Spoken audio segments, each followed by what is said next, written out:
society. Science, Technology, and Society is an interdisciplinary program of study made to explore cultural, philosophical, and political viewpoints of science technology in our society.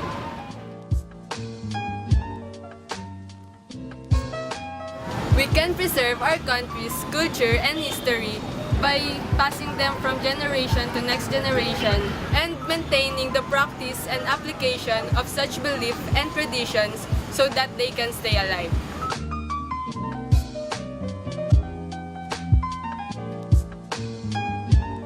From what country are you? The United States. What cultures do you practice there? And there's a lot. It's melting pot. In my family, my dad is Scottish and Irish. He's from Europe, and my mom's from Singapore. The average. There's a lot of cultures in the U.S. What do you see in the cultures in the Philippines that is different from your country? This is my first day here, so I don't have very much exposure yet. I don't know. Okay, thank you guys. Good luck with your project. What are the culture you practice in? Culture or beliefs or traditions? I can say that our tradition is almost same as your tradition. We celebrate same holidays and we feel like in our own country. Because Poland, especially Poland among other European countries, is very religious. This is our country. You know, it's snowing. Wow. Oh, it's me. Oh, it's...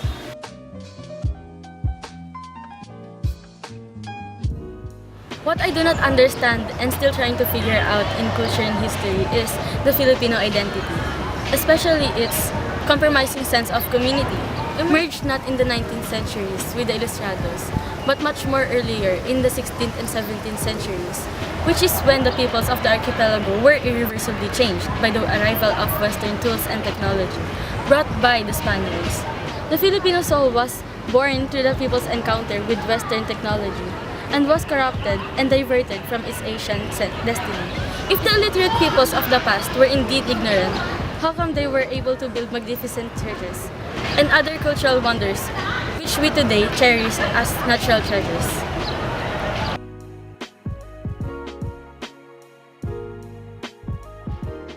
So, identity really a problem? Identity is such a problem for us because we have two faces about it. On the one hand, we say that we must change, we must leave the past behind, we must move forward, we must update.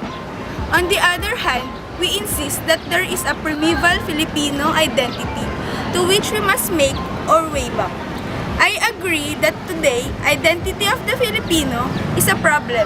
We have an identity but we don't know to properly use it and develop. As generation passes, we adopted the culture of the other country, believing that it could give us a better standard living. Filipinos should look inward for the aspects of Filipino culture.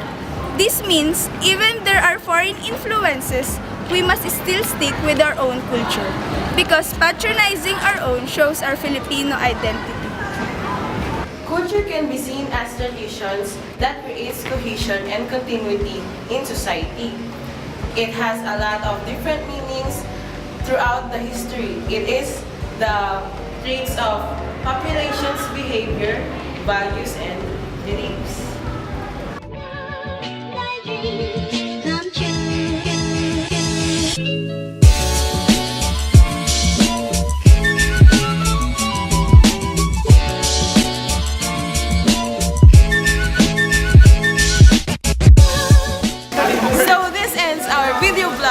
About culture and history here in Intramuros.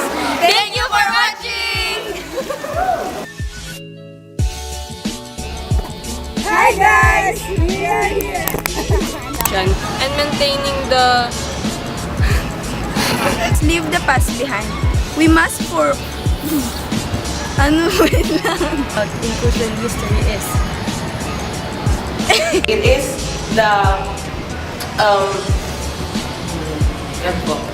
culture and history here in Intramuros.